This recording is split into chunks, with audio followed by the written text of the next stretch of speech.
Real talk. Real talk. Real talk. Real talk.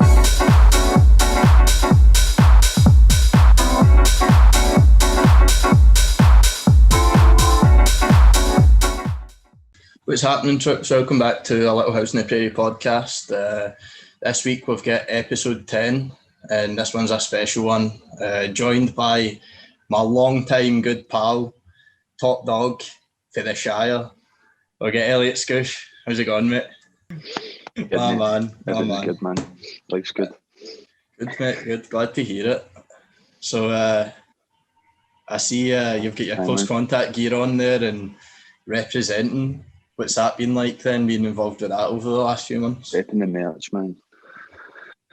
It's been good, man. See for me, like personally, like the kind of biggest thing that I think I've like kind of gained with it is just that, like, see if this hadn't started, the whole close contact thing hadn't started, I would have never attempted to take DJing any further than just doing it at my pal's houses. You know what I mean?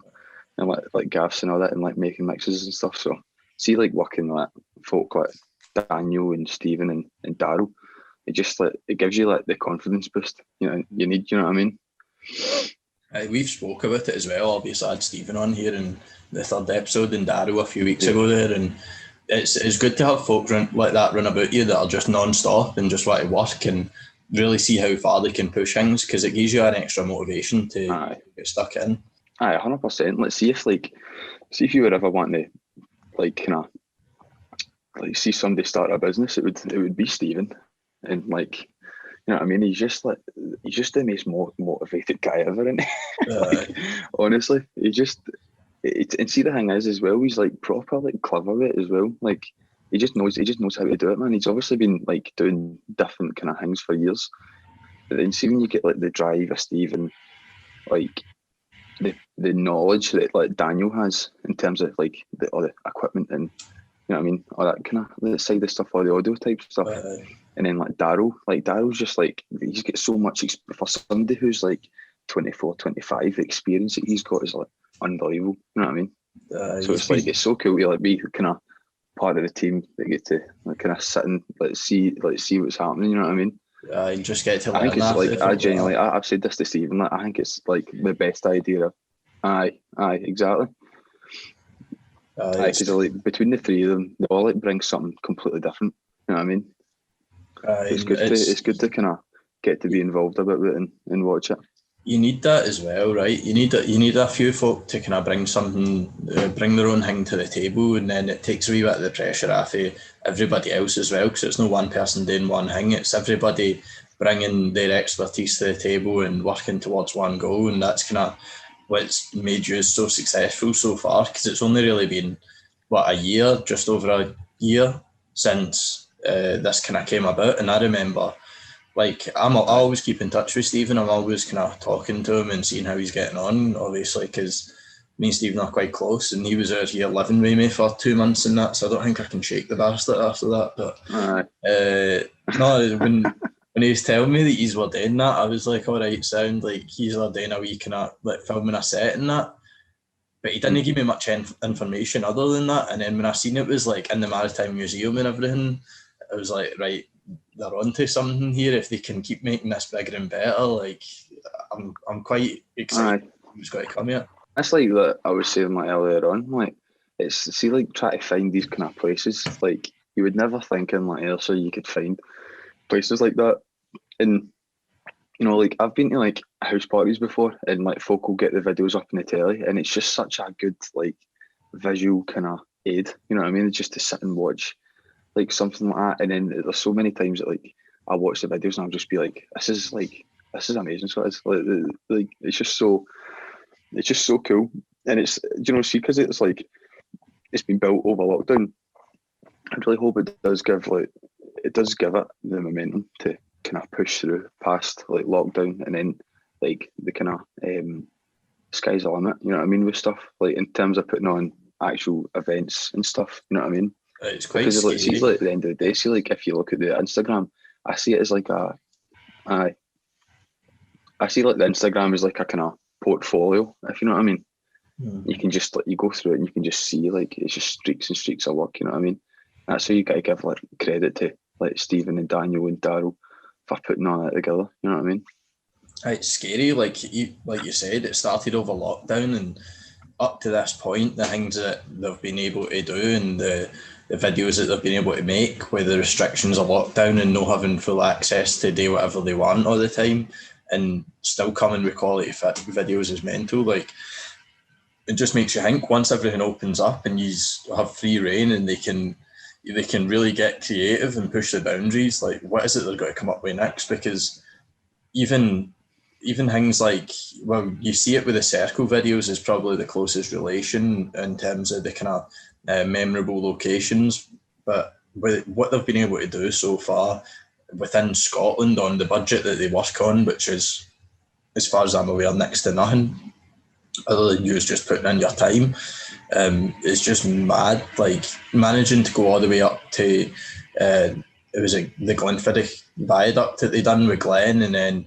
even places run about, and even getting Glen up there. And I think they were last time I spoke to Stephen, he was talking about going to Ireland to do it, and mate, good on them. Like the fact that he's willing to do these kind of things and push the boundaries. That's the thing, man. Like you can, it's brilliant. That's the thing, man. Like, let's see at the end of the day, man. Let's see if you've got the right stuff. What do you need, man? You need a camera, and that's about it, man. You need somebody. Like, if you could go anywhere in the world with somebody that has like a set of decks, you've got, and then if you've got somebody that's videos, like they can edit the videos and all that kind of stuff. You can do it anywhere. That's why, like the circle videos, I think watching the videos, you would think, oh, these are like pure huge production type things, and like it probably the cost, the main cost is probably getting the location. You know what I mean? 100%, because they're like, really, what are they doing? They're videoing it with a decent camera, and then using their drone to kind of capture all the crazy shots and all that. But like a camera and a drone, you know what I mean, to make these videos that are proper like world famous. You know what I mean, the cost of what they're doing is essentially coming from, like you said, getting to the locations and then bringing in the names. Because I mean, that's essentially the most important part, is bringing quality artists in to do what they do. Do you know what I mean? Folk that people know and people look up to, and folk would be buzzing to see if they were playing in clubs near them, and just putting them on a platform where it doesn't matter where folk are in the world, that they get a great experience and they get good music. And I mean, it's a hard thing to do. Obviously they can't afford to bring in big names, but the names that you've got and the resume that you've built has been brilliant. Like obviously yourself and Stephen kicked it off, and then you've got somebody else on the team like Daryl that's been doing music for years is another big bonus. But even Stephen's ability to source people like Glenn as well for down south, and was it in Gus as well? That was like, like we like said Glenn, that's what like Stephen is good, man. He's just good at like see people in terms of people skills. He's good at stuff like that. You know what I mean? He definitely like, they make folk want to work with him, which is good. Which is, you know, I mean, that's like a really big thing.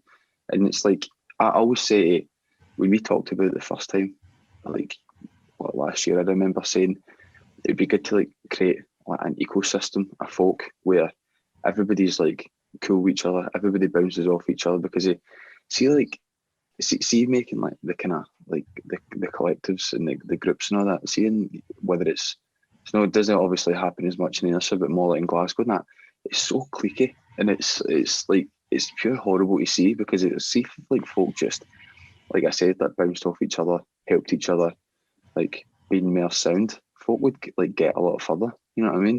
Mate, you've hit the nail on the head. Obviously, folk aren't like that. Folk just like to see.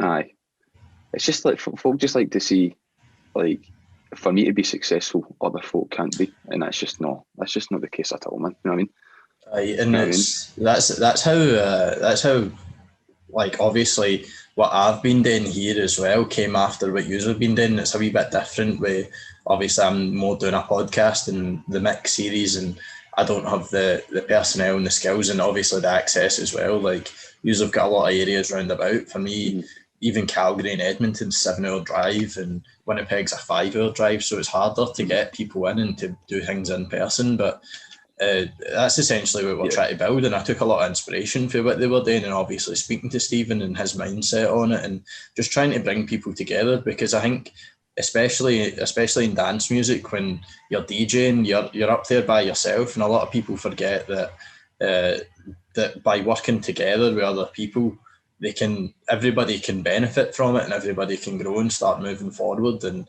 be successful together. And I think there is a lot of the cliquiness, and it's just kind of goes against what all this was about when it started, right? It was all just like, we're going to get a warehouse, we're going to put 2 or 3 DJs on, and everybody comes and everybody loves the music, and that's why we're here. We're just here to enjoy ourselves. Nobody's wanting anything out of it. They just want to have a banging night. Do you know what I mean? Aye, exactly. And it's like, you shouldn't. Obviously, like, people probably see this as like, oh, I could like end up being famous. It's seen as well, like, see, being in Scotland, where it's like there is a lot of spotlight on it. Like, folk think by like acting individually, though, it will be better for them in the long run, when it's like the complete opposite, man. Like, people get booked and all that for stuff through knowing people, through obviously being good DJs and like selectors and that. But like, if folk were just like decently sound with each other, then everything would work a lot easier, I think. You know what I mean? There's no need for it to be the kind of way it is now with folk like that. Oh, we can't like work with them and all that type of stuff. So that's why like this is good, because like what I thought it was like, just get every person together and everybody have a common kind of thing that they can relate to. You know what I mean? And I think he's have done a good job at that as well, especially with the folk figuring about and folk that I maybe wasn't aware of, and then mixing with people that you did know. Because I know, obviously, like the lassie for Largs, is it Neva?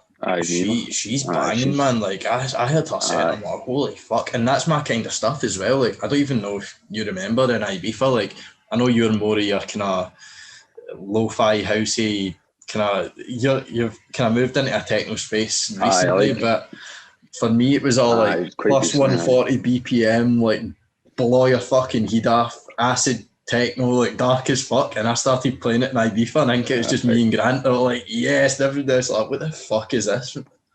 That's the thing, man. It's like you like obviously found folk like that, and like that last scene was a good example, man. Like the songs that kind of she makes is like just mega high quality, and then like I said, it's that Pencil and Largs is obviously a really cool place as well, which like helps.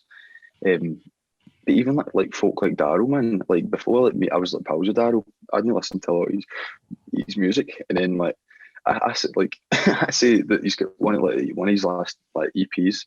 He's got a song called "What's Your Favourite Colour," and it's probably like my favourite song anybody's made this year. I listen to it like nearly every day, and it's like I'm just like, my pal made that. It's you know what I mean? It's amazing, and like it pure makes you realise there's like so much like good music out there. It's literally on your doorstep, and you wouldn't even have known about it unless I ended up like pals with him. You know what I mean? It's mental.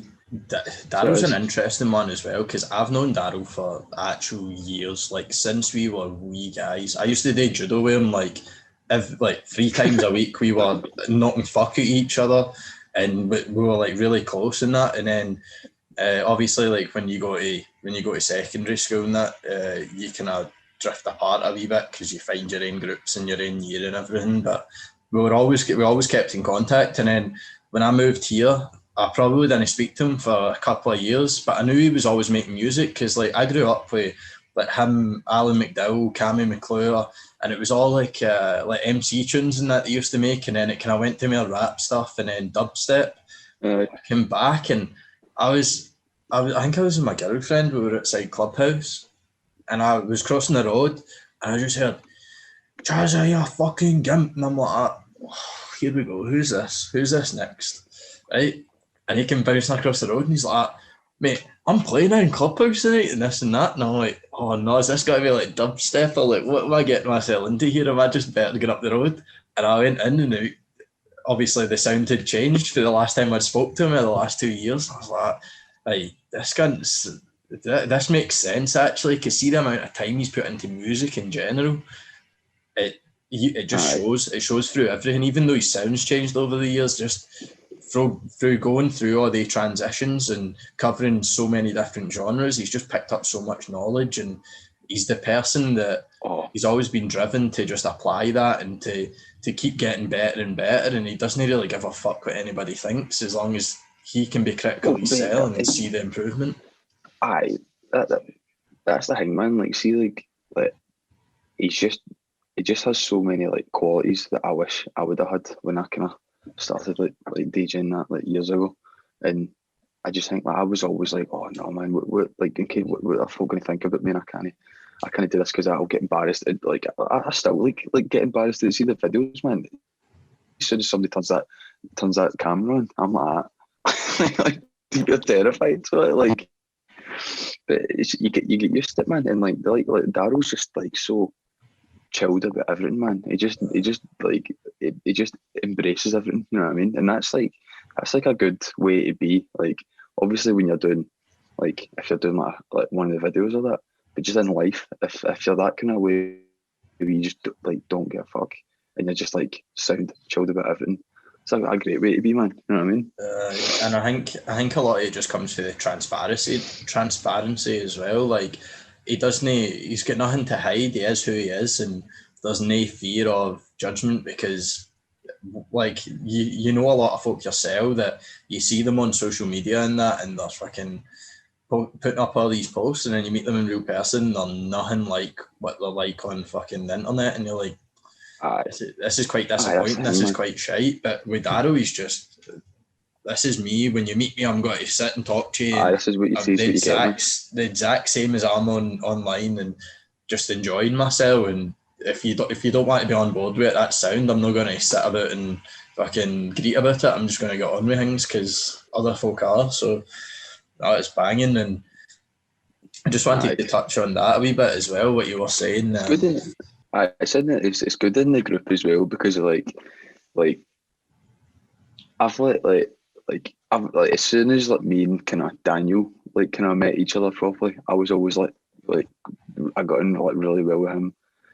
Obviously I always got on well with Stephen, and then with like Darryl, I've got on well with him, and it's like see when like the four is like together, it's hilarious. I think, you know what I mean. And then like because he like there is like a level of like assertiveness from like Stephen, Daniel, and Darryl.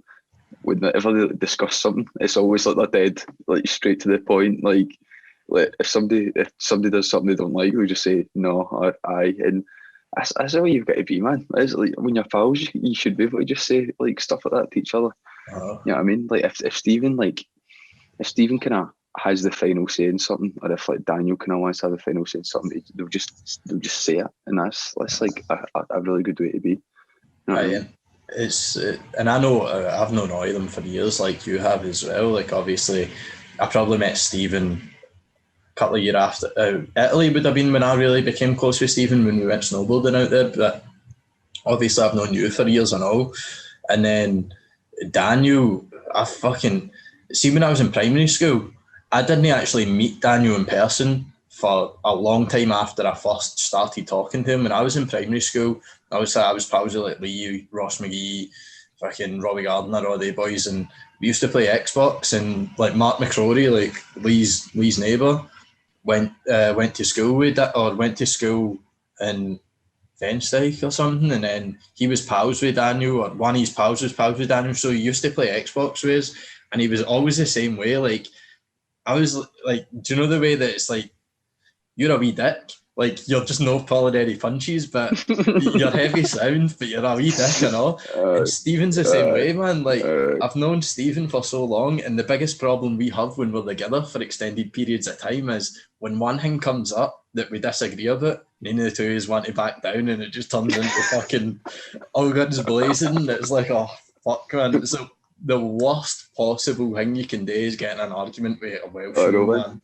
It makes for good memories. Honestly, it's if you go in like if you disagree with, man, you've got to pull out the big guns, man. But he Like, takes just it, get but man, accept, just accept defeat, man. That's what if I disagree with him or something, I'm just like, aye, definitely, man. he takes Definitely. it, but he That's the way, man. he Like, hates knowing see he's when you're wrong. like kind of, but see when you're like mega motivated like that, man, you can definitely be like that. You've got the right to be like that. You know what I mean? If you've like built something like like Daniel built something for absolutely nothing, man. Like the passion to do something right and do something your way, like is going to be there, man.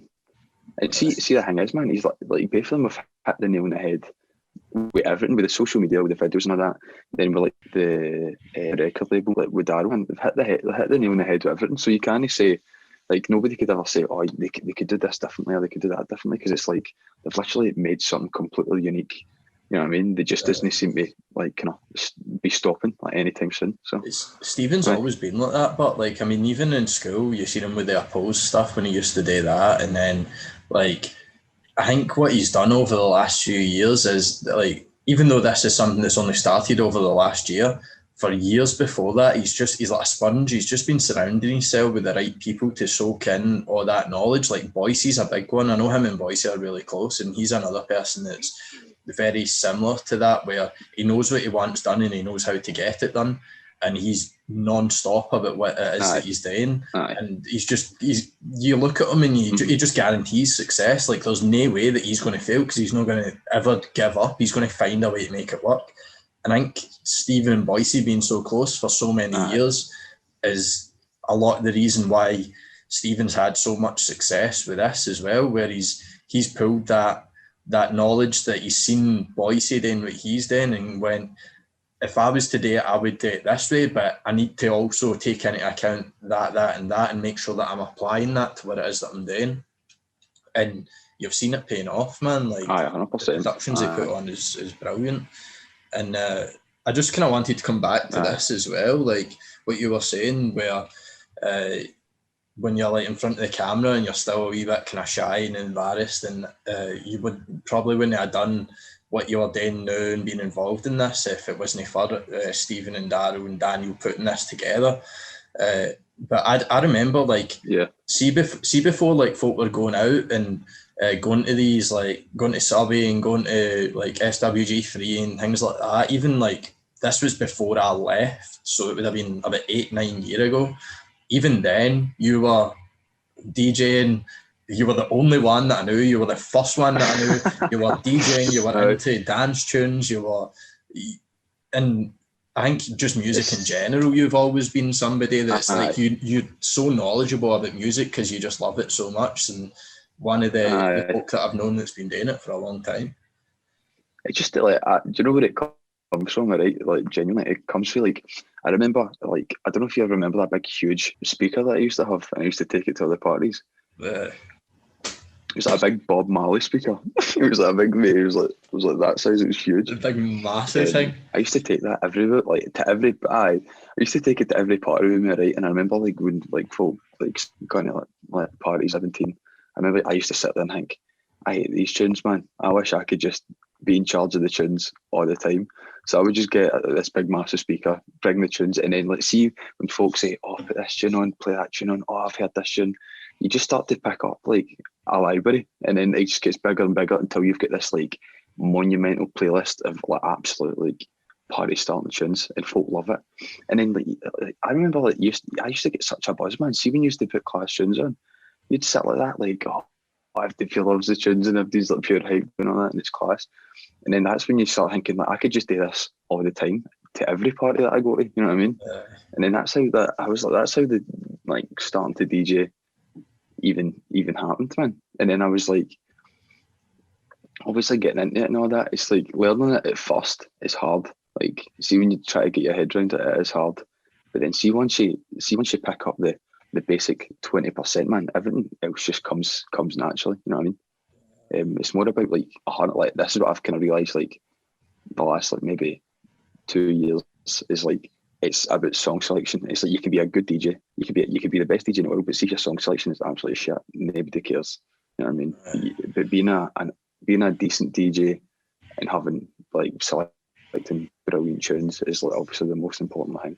I think anyway. Aye, You have to be good in every genre. You can't just know one genre. You know what I mean? Because if you're going to play a mix for somebody, or you're going to a gaff, or you're playing a night or whatever, you need to be able to adapt. You know what I mean? You can't fit a square peg in a round hole. You need to be able to pick the ones that fit the night and fit the atmosphere. And I think you've nailed it there as well. Like, there's no better feeling than when you put on a tune. See, especially when you're in a gaff, like when you put on that tune, that you just, no matter, like, everybody's stunned about talking and this and that, and then the tune comes on, you just see everybody's head turning or singing at the top of their lungs and going nuts and fucking, and you're just like, yeah, that's the one. Aye, that honestly, man, that gives you such a buzz, and it's always gave me like a pure buzz.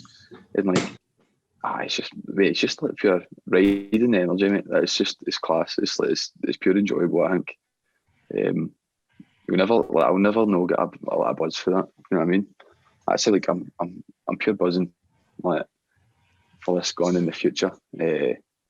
See, for like doing like club nights, stuff like that, man. Like, I think it's going to be class, man. I'm looking forward to it so much. Right, I'm looking forward to seeing it, man. I'm just hoping that by the time when the timeline that you get to open and get to put on your events will be open, so I can come home for it. Because I've been talking to Stephen, like, when you put the events on, I want to be there. Because even like Daryl, I've seen Daryl playing a couple of times. Obviously in Ibiza, Stephen was kind of jumping on and off, and he's made a mix for this show, and he sends me a lot of his kind of mixes, and like, I've heard some of his stuff.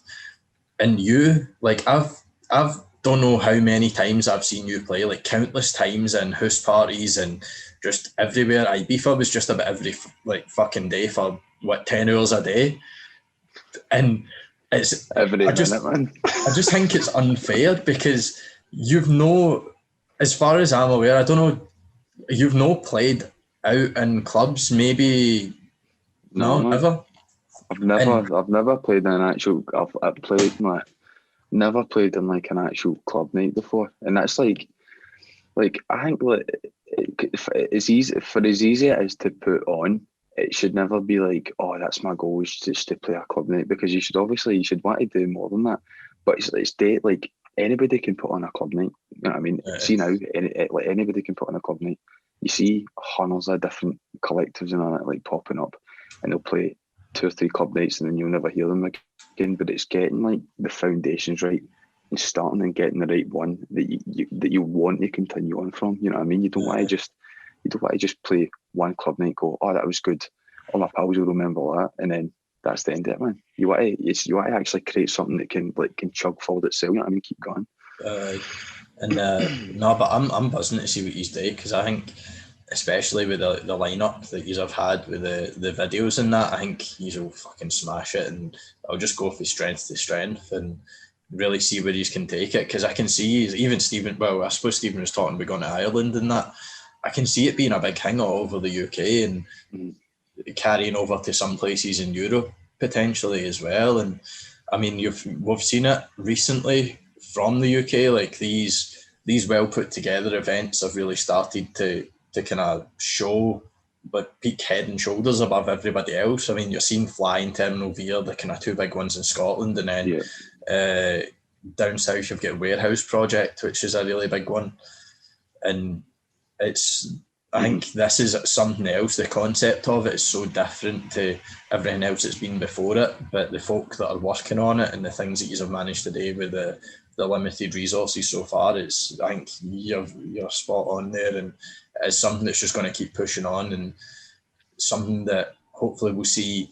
Obviously, you playing your first club night, and that will be something that's special, because I think a lot of people who haven't saw you play is missing out, because like I said, I might be a wee bit biased, obviously, because I'm your pal, but like the tunes, like we were in Ibiza, right, and it was like we were going out and seeing some of the best DJs in the world, and you're like, that was class. And then when you get back to the villa, the tunes were still fucking class. You were still just going for it, and it was so weird, man. I'll just remember the one night that where did we come back it was the one night that we went to High, and a lot of folk, like I was kind of saying earlier, when I was putting on heavier tunes and that, a lot of the people that we went with weren't really deep into kind of techno music and that. It was like they like dance music, but their music taste so spanned, and they're no pure deep into it where they're searching through different tunes and different DJs and that. And we went to High, and a lot of folk were disappointed because obviously it was like Tale of Us, Recondite, who else played that night? Who's the other big one? I'm trying to think. Was that not the first Jamie Jones night? That was the second Jamie Jones night, because we seen Jamie Jones in the first night in DC. Jamie Jones played as well. And his second night, that, because it was Tale of Us and their Afterlife, it was all kind of like melodic techno and really drawn out and layered. And a lot of folk wasn't really into that. But for me, that was one of my favourite nights. Dead progressive, man. That's the thing, man. It's like, obviously, when you get into it, it's like, everybody gets into that kind of music through the same like tunes. It's like the charity type tunes. But then see, like, as you just go further and further into it, that's when you pick the own kind of tunes that you like and all that. And then that's how you end up with the genres that you like and all that. But I remember that night was amazing, man. That night was class. You just have to have the kind of patience just to actually sit for like half an hour at a time and just sit and watch it and just experience it.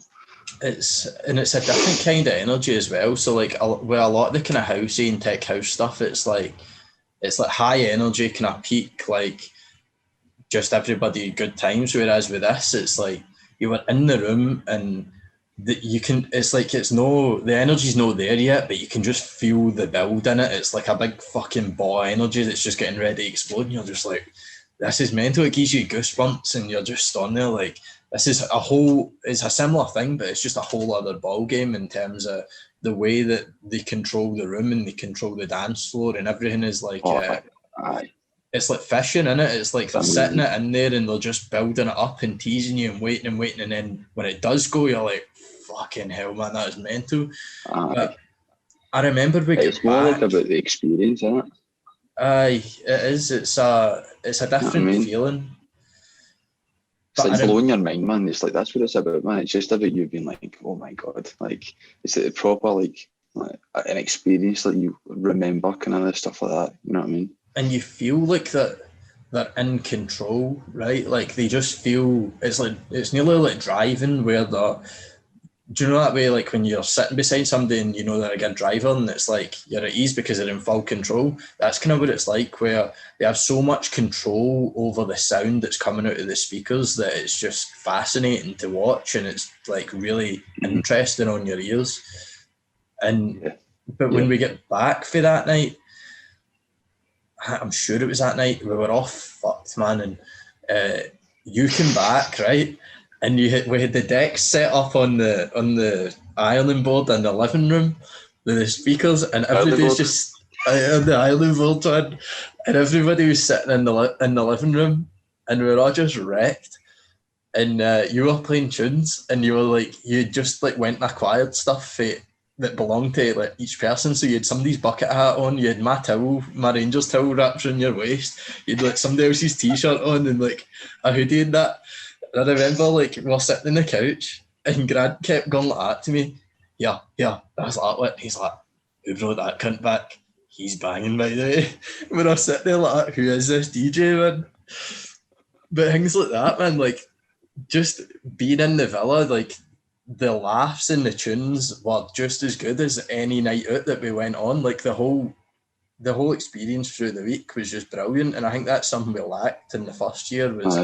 Obviously first year was good and it was mental, because it's kind of hard not to have a mental week in Ibiza, but this bringing the decks the second time definitely made it a lot better, because it didn't really stop. Obviously folk would kind of they'd slowly fade away to their bed, but it was always come and go. And I think because they like the kind of times folk were sleeping as well. I said to Shan the other night, I was like, I think the earliest I got up one day was the day that we went to Mambo, and it's like I woke up and then I was in the shower, out the door, And then, like, within 20 minutes, I was watching the sunset, and that was like the earliest I'd woke up, and I was only about 20 minutes away from watching the sunset. You know what I mean? So, well, we were doing like 6-7 hour shifts in the clubs at night, so you're buffed by the time you get home, and then you get home, you don't want to go to your bed straight away, so you're kind of hanging about, and then it's 9-10 in the morning before you're actually in your bed and sleeping. And I remember the one day as well, the other day that kind of stood out was, do you remember the day that we got up and everybody wanted to go into the town, and we were all like, fucking go for it, I'm not going down there, I can't be arsed with the strip, I'm not going down. And I think it was me, you and Holden, and we went and sat in the wee tapas bar and drank pints with the old guys and had a scran and that. We were sitting eating tapas with the old guys. I think that was the best meal. That was the best meal I've ever had in my life, man, because I hadn't ate for like 3 days. I just remember like picking up this like sausage and like taking a big bite and thinking that is the best thing I've ever had in my life. But 3 days of no eating tastes like. Mate, I put my body through some stuff, summer, man, because we went to Awakenings, right, and I'm not kidding you. We left on the Friday. We left on the Friday, and I ate in Witherspoons in the airport before we left. From then until we got into the airport in Eindhoven on the Sunday, all I ate was a fruit salad, half a spring roll, and I think an apple in the morning, and that was it for like 3 days. No, mate, it's like, honestly, you can actually put your body through some stuff, man. I know, man. But it's like you wake up rough, you don't want to eat, so then you get back on it, and then if you don't eat when you're back on it, you just don't eat again, and then like you realise your body doesn't need food that much. When you're on these holidays, you're like, I can go like 5 days without eating. I just think like, I need to eat every single day. You don't, mate. You need to like bet every day. That's the only thing that's necessary. Mate, I remember getting home, right, and my dad took one look at me and he went, "Fucking hell, you're well skinny." And I was like, fucking tell me something I don't know. I've been skinny since I was fucking born. And he's like, no, I mean, like, for the time you left to the time you came back, you look like you've maybe lost about like 20 pounds or whatever. I was like, see, like my birthday was 2 days after I got home, and folk were messaging me like, here, do you want to go for pints? Like, it's your birthday and that. And I was like, no moving. It's going to take me 2 weeks to fucking recover for the 4 days. There's no chance I'm getting out of this bed. Mental, man. It's I remember, like, I was that bad that I didn't start, like, obviously, like, if you're on it, you're like waiting the next day and all that. I didn't wait until like, the third day I was back. I was like, what is going on, man? Like, what is my body doing? You know? But see, the thing is, right, it was that bad, like, after Ibiza, that I definitely know next time where mum is. You know what I mean?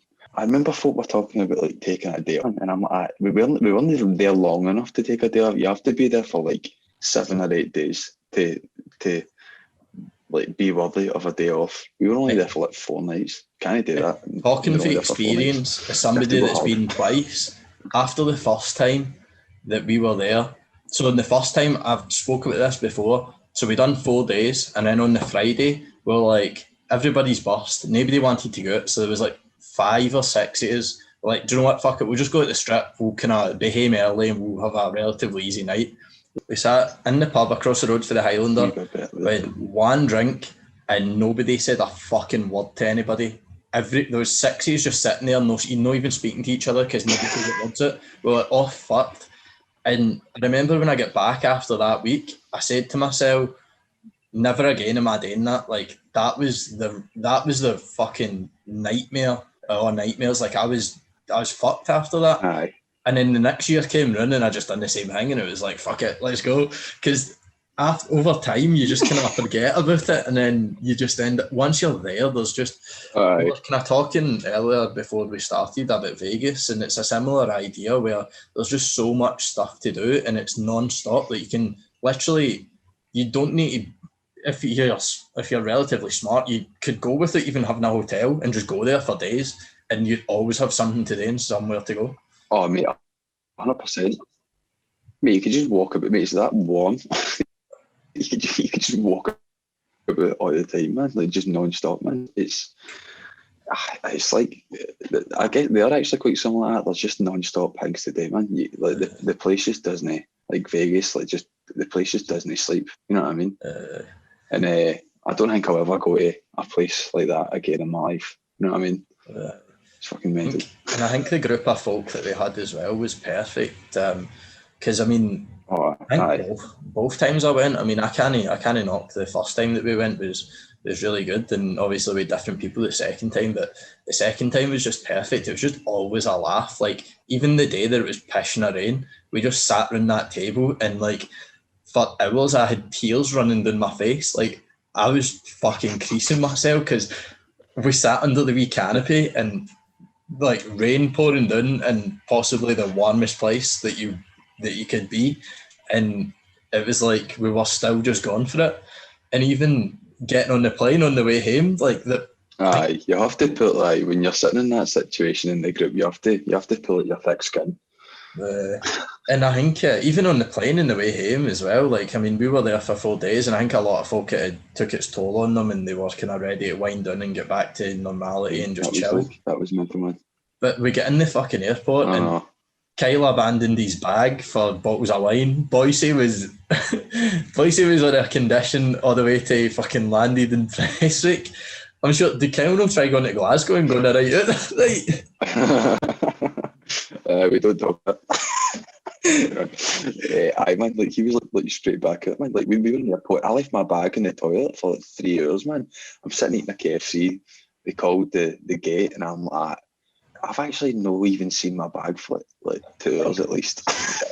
And then I was like going up to everybody, and I was like, "Oh, you any of you's got my bag?" No, no. And I was like, "Oh no!"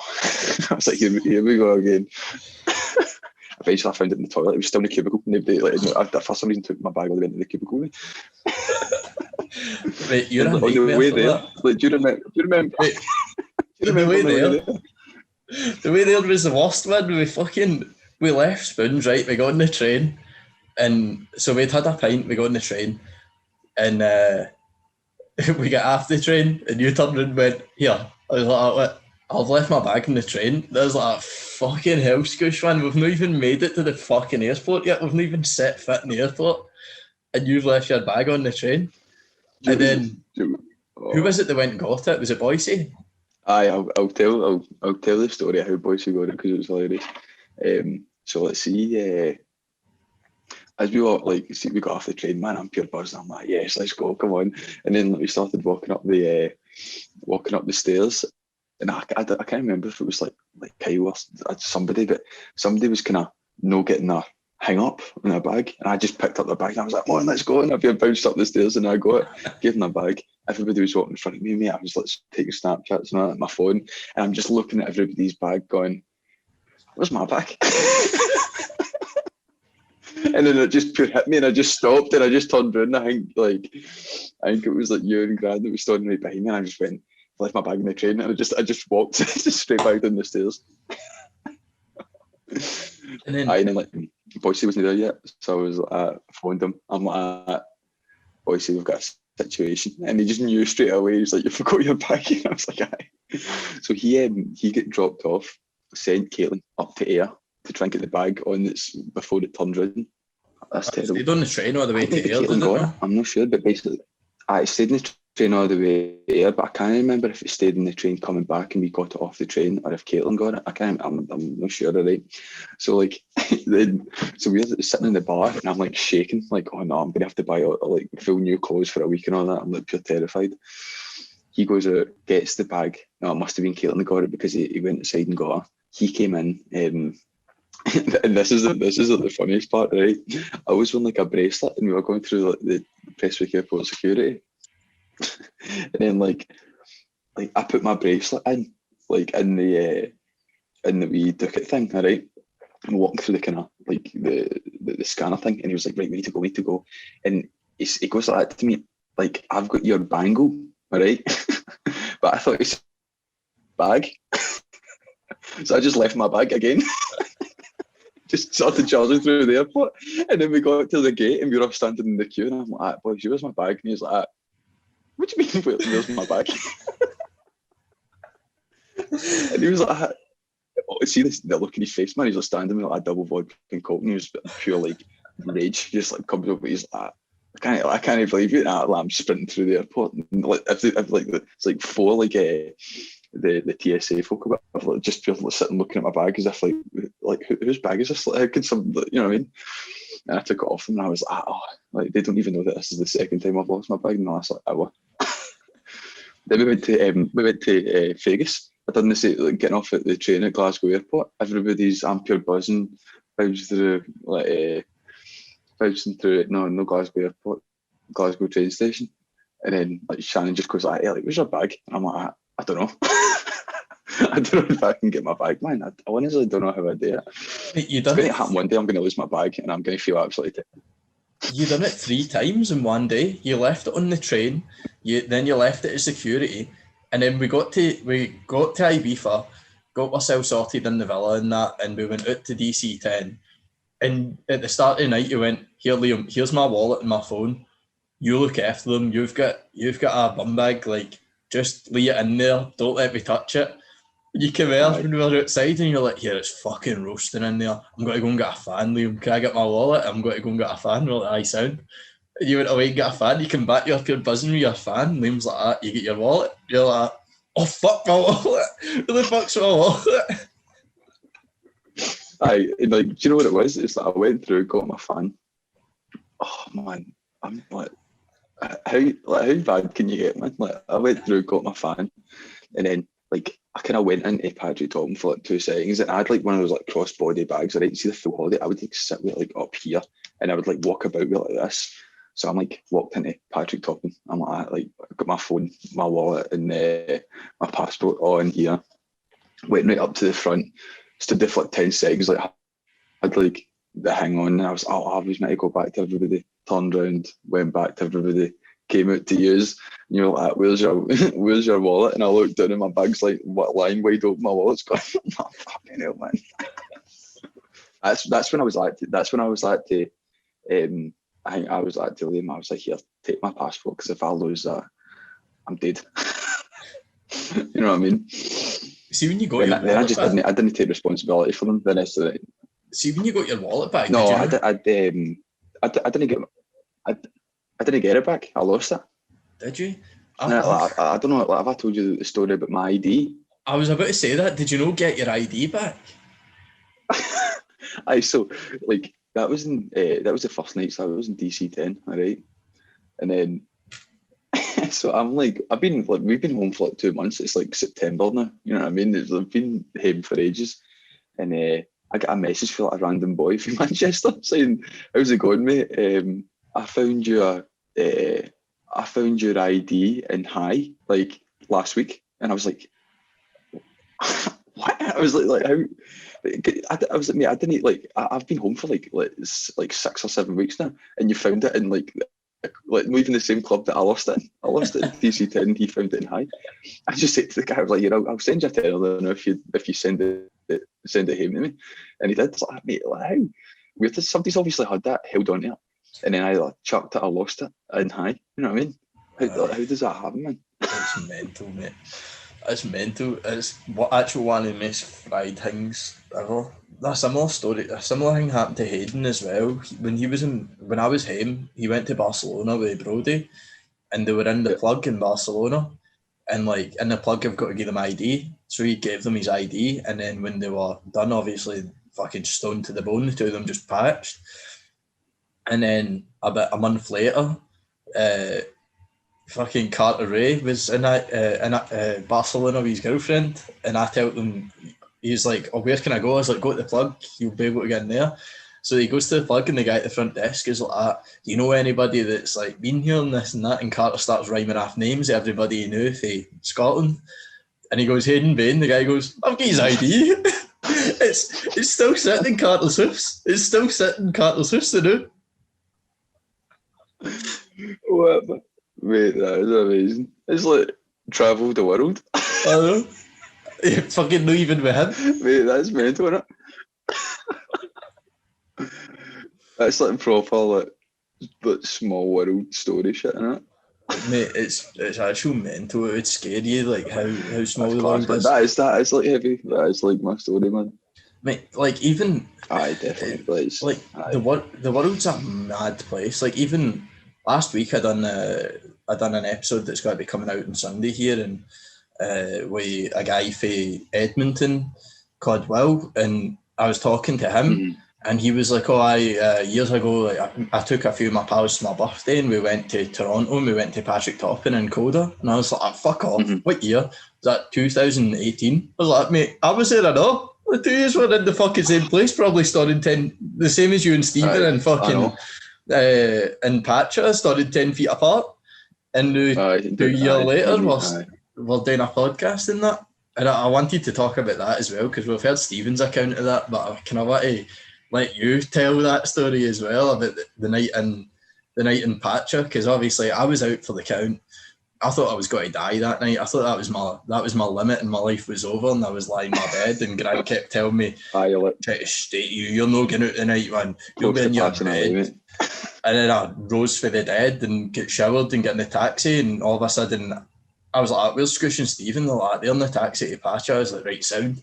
All of a sudden we pull up at Eden. I'm like, "Hold on a second, when the fuck did this happen? When did we get told that we were going here?" They're like, "Oh, you were out when we decided this." Aye, so like we were saying earlier on, man, like we rocked up. You had like a ticket that's like before like a certain time, so let's say it's like before 12 o'clock or something that we rocked up. I just had the normal ticket, so I just jumped in. I go through the queue, got up to the smokers bit. The smokers bit like raised. I think like Stephen said this, like the bit's raised so you could see onto the queue. Started talking to these like two random guys for ages, and then like half an hour goes past, and I'm like, "Where's Stephen? Like, he definitely should have been in here, didn't he?" And I'm looking at the queue, going, "Oh no, he's not here." And I'm like to these guys, I'm like, "Oh mate, I'm quite like my pals. I'll see you later." And I'm like walking about the smokers bit, and then I'm like, "I'll just text him or I'll phone him." And I pulled out my phone, and my phone died, and I was like, "Oh no, what am I gonna do now?" So I just go in and like I'm like, "I'll definitely find him. Like, the place can't be that big." And then like I didn't know that it was like the biggest club you would ever see in your life. So I'm like walking about. Man, spent like I mean that was about 12:30 that I realised I didn't have him. And then there's a Snapchat of me like meeting him, and it's a Snapchat of him. He took a picture of me saying "found the big man," and it's like 5:16 in the morning. I'm just standing, and then the place ended up shutting at like 6. And then I remember like I remember saying to him like I think it's like 6 or 7 it shut. The last like hour or 2 hours we were together, like it was like the best show ever. But we were just like we were standing right next to each other, and I ended up bumping into him, and then just being like, "Oh my god." Like, fuck. You know what I mean? But then like, after that night finished, like we started walking home, and then we ended up in a gym play park like down at the beach, and then we're just sitting there, and like I'm like, "Man, I'm getting a pump on." Started doing all the machines. It's real funny, man. It's like 30 degrees outside, and like 6 in the morning, man. It's class.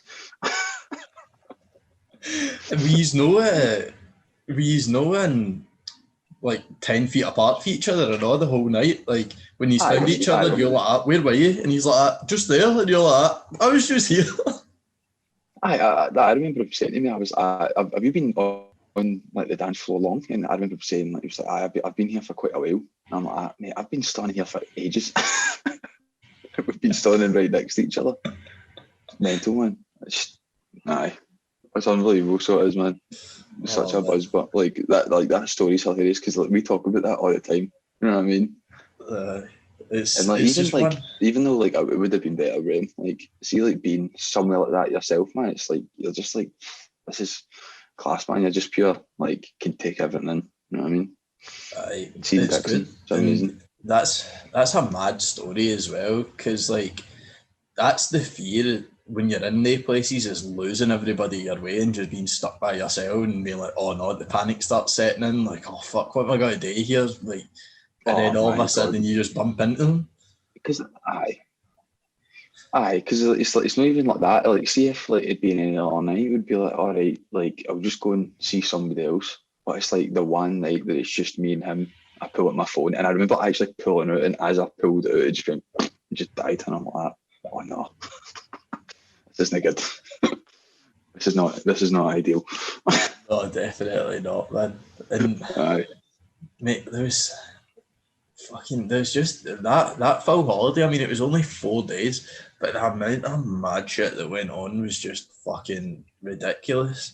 Like the full weekend, or the full 4 days, I think we came home on the Sunday or something like that. It's just nuts. And like, but like you said earlier, you kind of find your limits. And I remember in the last night when we went to see Fatboy Slim, fucking everybody else was kind of burst and just taking it easy, like, oh, we're going home tomorrow. And I was in a fucking condition, man. I had coconut bra strapped on the top of my head and everything. The wee guys with the wee giraffes, the guys that were dressed up as giraffes, I'm like clinging on their stilts and all that. And Grant's looking at me going, mate, somebody put you in the bin, man. You're a fucking disaster. I'm no way you. I remember, I went into the Elro room, and I was just like, this isn't me, man. This just isn't for me, man. Like, I was like, this is like well too much. So I went into the other room. There was like Steve Lawler was playing like all night. It was like a 9-hour set or something like that. It was doing.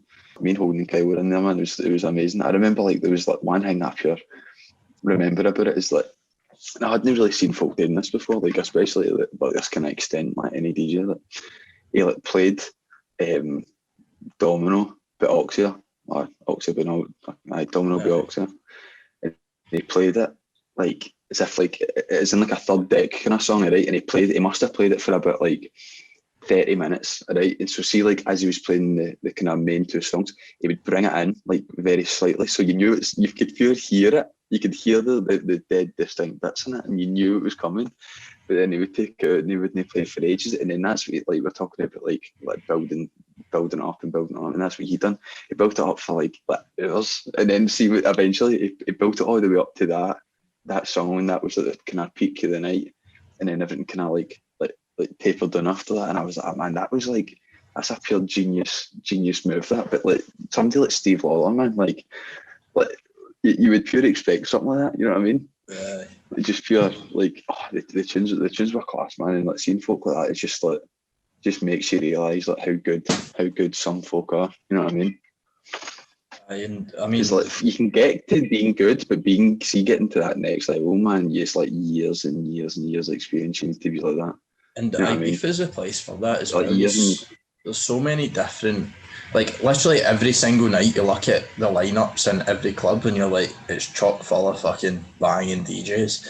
And I mean, exactly. That same night you had Fatboy Slim playing in the main room as well. And I was actually speaking to somebody about this the other day because there was a Fatboy Slim song come on the radio, and I was talking to them and they were like, who plays this and that? And I was like, I've seen this cunt. But see, Fatboy Slim, he only played 45 minutes. Like, I was kind of disappointed. Like, the price that you pay for the ticket, and then he only played 45 minutes. But then I really thought about it, and I was like, the cunt played Creamfields that day. So he must have literally played Creamfields, left there, got on a flight, came to Ibiza, and played in Amnesia for close to an hour. The cunt must have been fucked. He's like, what, 54, 53, something like that? I mean to see Jasper James once, and that day he was like that morning he was in DC10, and then I seen him at a kind of festival like 12 hours later. You know what I mean? And it's like, it's like, imagine that life, man. That life's just doing stuff like that. It would be amazing, I think. I mean, imagine, you know like, I mean? Well, you know the things that you put yourself through in 4 days, being in Ibiza and being non-stop and not having a lot of sleep. Imagine what it's like doing that for years on end, like jumping place to place and playing all these different fucking places so close together and just being travelling in between. Like, it must really wear on you, do you know what I mean? Like, and even... Oh, definitely, man. Aye. And I think you've seen it as well. I mean, with Dennis Salter, obviously, is one that comes to mind is my very first ever kind of full proper techno event was Dennis Salter in Surrey, and you were there that night, like the night that we all went, and it was phenomenal. And that was kind of went right as he hit that level where he just after that he just started to kind of take off. Like he was very well known in Glasgow for a while before that, and then since then he just hit a level where it was like the cunt looked unstoppable. But I think from playing so often and that lifestyle of travelling and being non-stop, I think it just wore on him for a while, because now you're seeing him kind of pick and choose the gigs that he's playing, and he's not as full throttle as he was before, where you used to see him everywhere, and now it's like I'm just focused on doing what I'm doing, and I'll play the gigs that I want to play, but I don't have any pressure on forcing myself to play every single opportunity that I get. Do you know what I mean? Exactly. Especially like now, man. Like obviously, like folk will like to just play anything and as often as they can and all that. But like you will get folk will get to the point where they're like I don't know. I think do they get bored there? Like, you know what I mean? Would that ever get boring? If like folk like Fatboy Slim's doing it in like 54, would it like, you know what I mean? Would it ever get boring? You know what I mean? I don't know. I think again it comes back to what we were talking about earlier, where that like there's probably times when you just can't be arsed with it. Like, I mean, even for me, there's sometimes where I know I'm going to do, I need to do something, and I just can't be arsed doing it. You just want to fucking sit about and be lazy and fucking chill out. But I think it comes back to that. See, when you play that tune that gets folk going, and that feeling that you get, the goosebumps and the buzz that you get off it, I think that's what kind of keeps them going. I think obviously these people need to love music and love what they do, and they probably do enjoy it most of the time, but I think that's the fuel when you have the moments that kind of gives you a new wind to just keep pushing on and doing more and more. And I think for somebody like that, and Carl Cox as well, you're seeing them being more selective, but they're also making sure that they're getting quality in over quantity. Like you always see them playing the big festivals and doing their nights in Ibiza and making that's their kind of their main goal. And then other than that, it's just being aware enough to take care of themselves and take time to be with their family and take time to kind of have their alone time and chill out and relax. Definitely, man. It'd be a lot, man. See the travelling. I mean, you see folk like doing like 250 plus shows a year, and it's like you can only get so much jet lag before it must start absolutely wrecking your body. You know what I mean? Look, Salardo's a big one for that. You see, they just don't stop, man. You know what I mean? You see Salardo, they're just everywhere, and that probably like accumulates into their fame. You know what I mean? That probably is like a big reason of why they're so famous, because of the actual volume of them putting their name out there is so high. You know what I mean? And I mean, they do everything as well. It's not just their shows. Like they're folk that I seen them just before lockdown went on. Like they were playing a show in Manchester one night, then the next day they were in Australia, and then they played Argentina, Colombia, like that kind of South American circuit, and then they were back playing in England like within days. But on top of that, they did a radio show. I mean, I know it's only one of them, I know it's only James that does that, but even still, like to still find the time to do that, and on top of that, every fucking song they put out is an absolute anthem. Every single song, it just rips dance floors apart and is at the top of the charts. I know, it's that thing as well, man. It's like you just think it, like folk play so many, like somebody just plays so many shows. And I think you do start to see more of like, it would be good to see more DJs that aren't just famous because of their good producers. You know what I mean? Like you don't get that many. You know what I mean? I think Dennis was obviously not like world renowned for his like production and like you know what I mean? Like Jackmaster, obviously like folk like Big Miz, he churns out tunes like nothing else, and that's obviously going to help his fame. But folk like Carl Cox, man, Carl Cox is like the biggest DJ ever, and like I would like he's a DJ before a producer. You know what I mean? He's the exception though, because he came up over time as well. Like he earned the right to do that. Like, he was playing in Ibiza in the 80s, and he was just, and that was the time where Ibiza was really becoming what it is that we know today, where it was kind of coming into its own, and it was a place where it was just enjoyment and freedom and go and do what you want to do, and the parties were insane and the music was phenomenal. And he's essentially built a full career off of, not, like you said, not necessarily being a producer, but playing the right tune at the right time, song selection. Like, he just has a weapon of tune. Like, he has a weapon, he has weapons in his at his disposal. And I mean, you've probably seen as well with the live streams he's been doing for like Beatport, and I think he's been doing like a vinyl series on Mixcloud as well. And you look behind him, and I've seen other videos of it as well, for when he moved house and moved to Australia, and his record collection is like a fucking library. It's scary how many records His that guy record collection, has. Just, I think about it, like, see him, like, you see those records, and he's not picking bad records, you know what I mean? No. He's like, every one of those records is going to be absolutely, like, you know what I mean? He's got the perfect thing for all times, and it's something like, it's a constant battle, right? Because see, when you see Carl Cox, you kind of have an idea of what he's going to bring, but you never really know exactly what it is. He's always got to bring that tune that you've never heard, and he's got to bring the right thing that you didn't know that you need until he plays it. And then in comparison, you've got somebody like Rainer Zonneveld. Rainer Zonneveld is, for me, one of the most like creative people in terms of live performance. Like, there's probably him, Paula Temple, and Kink off the top of my head. Kink is ridiculous with the kind of live performance stuff he does. Aye. But Kink's on a different level. Kink just, aye.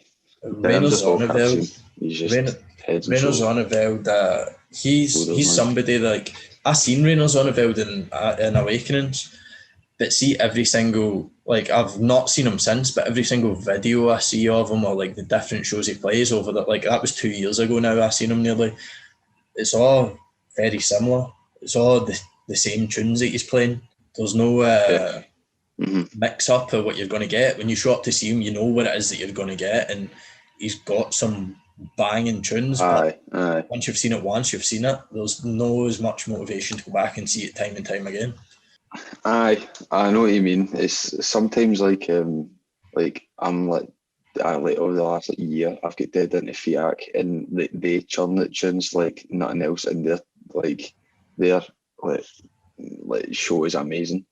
But like, there's a couple of times where you see their shows like from different nights, and you'd be like, they are quite similar. You know what I mean? And I think that's maybe why they've started doing a lot more like kind of DJ sets and all that.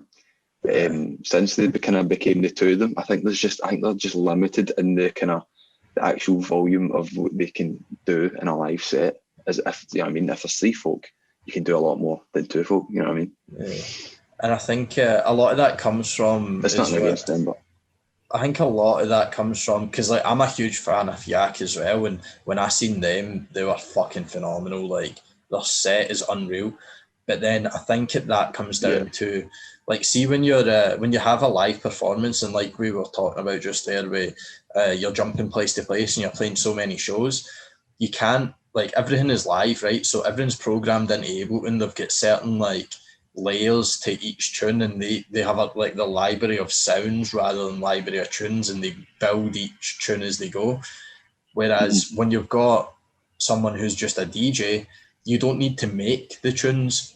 You can just download the tunes and they're all on a USB stick. Whereas for them, they need to kind of plan everything out and make sure that they've got everything they need for each tune that they're going to build. And I mean, I think they're better than a lot of people because they spend so much time in the studio as well. And when they're not performing, that's where they just live, man. That's what they do, man. They just live in that studio, man, and they're just like they're just so like, if you follow, like, obviously, like, I know you follow them on social media and that, but like, see other folk that don't, man, they're just engrossed in it. Like, it's just their life, man. They just like every hour of the day, man. Like, it's just like they always like kind of they've posted a picture a few times of like them like sleeping on the keyboard, and that's the kind of like level of dedication that they have, man. You know what I mean? And I mean, that studio is the stuff of dreams. I think for everybody that likes music, they look at that and they go, "Holy fuck!" But see, do you know what amazes me most about Fiac is like they're phenomenal musically, right? And see the ability that they have is, it's like it's hard to imagine to be able to have that much skill and that much talent, especially at the age that they're at. But the thing that I look at and go, how the fuck do they do that? Is the fact that they're fucking so fucking high all the time and they can still get stuff done. See, if I was in that condition, I wouldn't do fuck all. I'd be sitting in my arse, munching constantly. There's not a chance I would make any sort of tune. Mate, it's unbelievable, man. It's like, how can that like heighten their work capacity? You know what I mean? Like, you would think that would end them. You know what I mean? Like doing stuff like that. They literally just don't stop, man. They're just like on it all the time. You know what I mean? I think it must help, like, see, because there's two of them and they're like best pals, and like that must help so much. Like, just being like there with obviously like your best pal and that. And it's like, see as well, it's like, I think that they're like a good example of how powerful social media is, man. Because it's like they're tuned, like obviously they've got a pure mastery at what they do. Even as DJs, they're really good DJs. They're like, they don't take themselves too seriously, and that's like we were talking about earlier on, like they kind of play music for folk to enjoy themselves. You know what I mean? There's no need to like not want to work with people who are like doing this for them and all that. And you know what I mean? That's what they do. That's what they just like. Their social media is like hilarious. Like if you go through, you're like pissing yourself laughing at how folk know they can just have a pure laugh. They're very relatable, and how, again, taking it back to what we were talking about earlier, is they're very relatable in what they do and how they approach things. And it's like, we're just here to enjoy ourselves. And I think, like you said, like they're best pals, and it's more of a social thing for them as well, right? Like a lot of folk will get together with their pals, like, and go for a pint, or they'll go like play fives every week or whatever it is, whereas they'll just be like, here, do you want to like get together and smoke dibs? And they just go and sit in the studio and chill out and have a laugh and make some music and that. Like, that's just what they do, is their social activity. They're no go out and just burn their time being unproductive. Sit and jam. The whole Spandau kind of thing that they do. They've got so much. Like the record label. Even that record label's class, man. That record label's like amazing. So it is. And they're bringing these people up, like a lot of people that are possibly maybe not as known or don't get as much credit as they deserve, who are kind of on the come up and working hard and like kind of try to find their path. They're recognising that, and they're bringing them into this atmosphere similar to what Close Contact are doing, where it's like, this is a family and you can be part of it, and we're including, and it doesn't really matter where you come from or what you do in that. Like, we're just going to promote you doing good shit and keeping pushing on and working hard. And I think that's been a lot of their success, because you've seen people like Ellie Akula coming through and Klaus Schoening and stuff like that they've been. That's the two that stand out for me, man. They're class. They're amazing. So that's the thing, man. It's like with the folk that have done the close contact thing, like going to like the videos and all that. It's like people are always like dead sound. See if it's nice to them, man. Everybody's like sounding. That's what you want, man. You just want folk to get along with each other and that. I mean, have a laugh. You know what I mean? It's good, man. But everybody benefits from it. You know what I mean? Obviously, like with Stephen and Daniel, like they get to make this like huge portfolio of content, and then in return, see half the DJs that I follow for like Glasgow, they all use Close Contact video, like screenshots basically is their profile picture for the DJ page.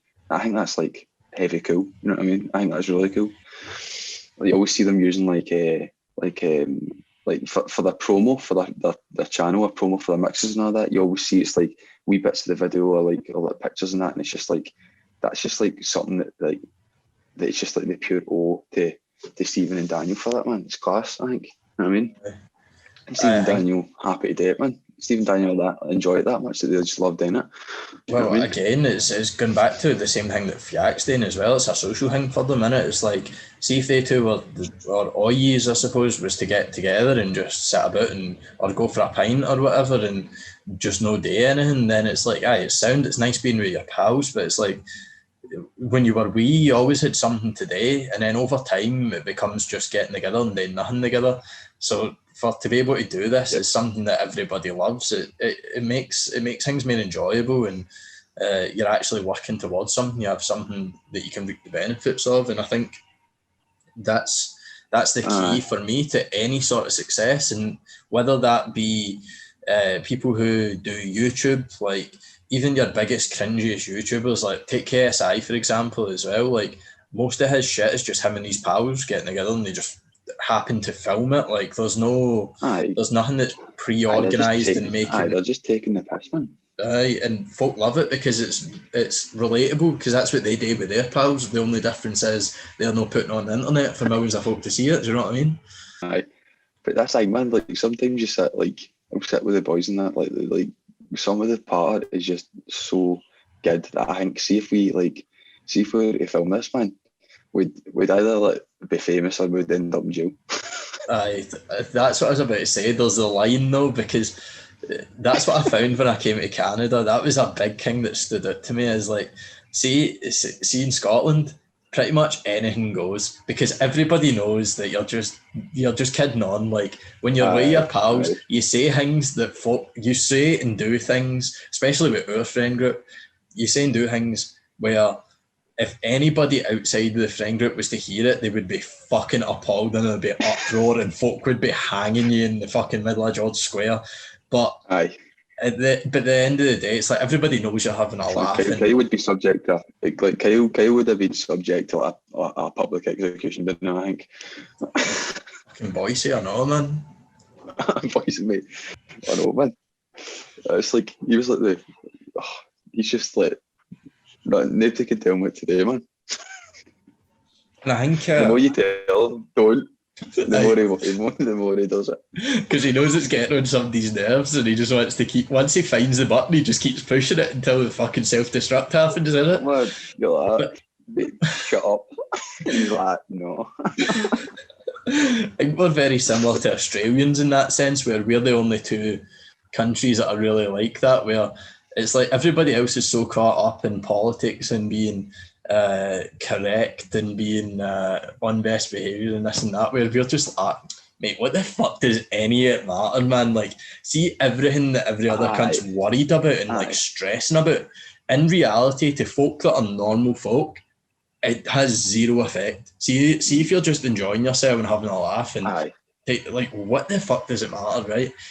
At the end of the day, everybody knows morally what's right and wrong, and you know how to handle yourself in situations where you can't. But see, when you're with your pals and you're with your family and like the folk that you know well, man, like you can't bullshit they kind of people, right? They've known you for so long that you can't pretend to be anything else except for what you actually are. So you just got to fucking go with it and just enjoy it and take everything in the chin. That's what it is, man. You just want to know where you stand with folk, and that's what you get like 90% of the time. Obviously, there's like folk in our kind of generation just like want to live through their phones and that, and I think that kind of makes it a bit worse. But for most folk that you meet, like, they're always like generally quite sound here. But like you said, man, it's like with the drinking culture and all that, it's like the biggest, like, it's like a pure good thing in terms of like creating the kind of culture of people, but then at the same time, obviously, it has its downsides. Folk take it too far. You know what I mean? Like, folk take like bevving and all that well too far. But I mean, there's George Square at the weekend, man. I've never seen so many smash bottles in my life, man. It's terrifying.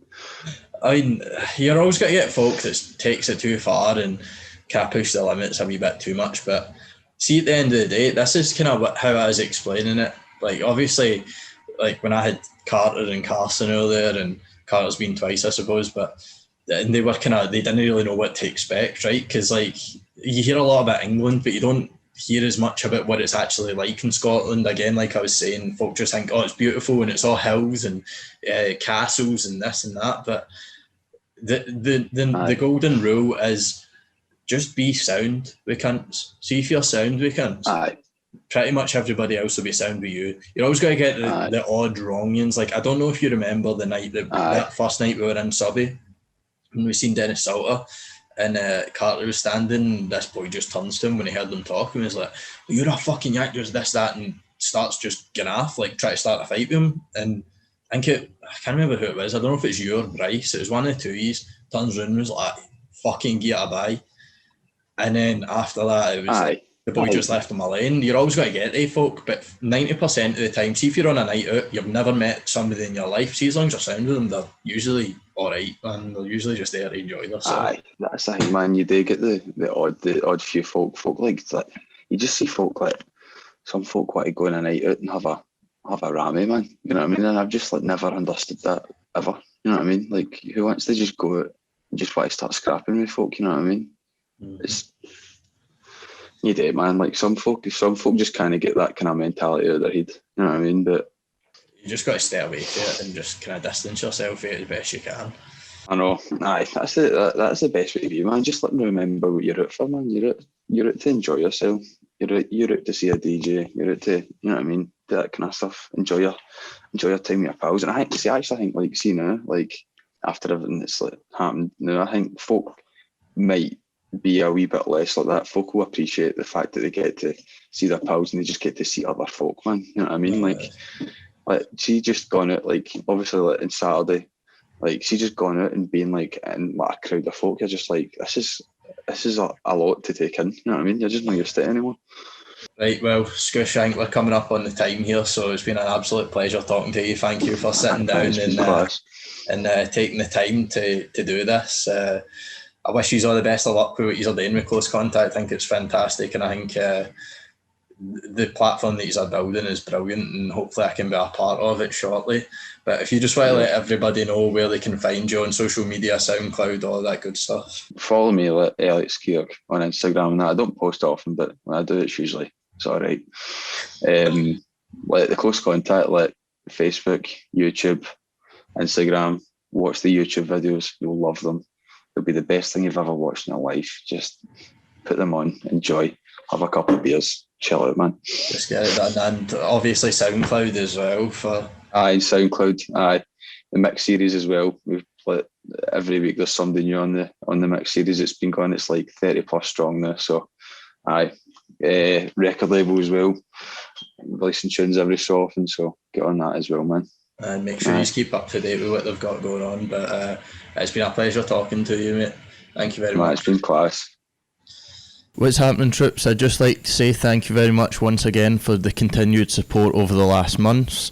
If you haven't already, go and check out Skeoch's mix over on our SoundCloud. It was live on Friday, and you can find our whole catalogue of the podcast series on YouTube, Apple Podcasts and Google Podcasts.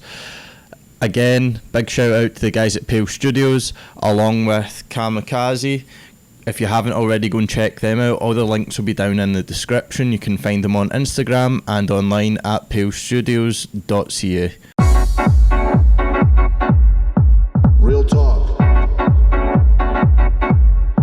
Real talk. Real talk.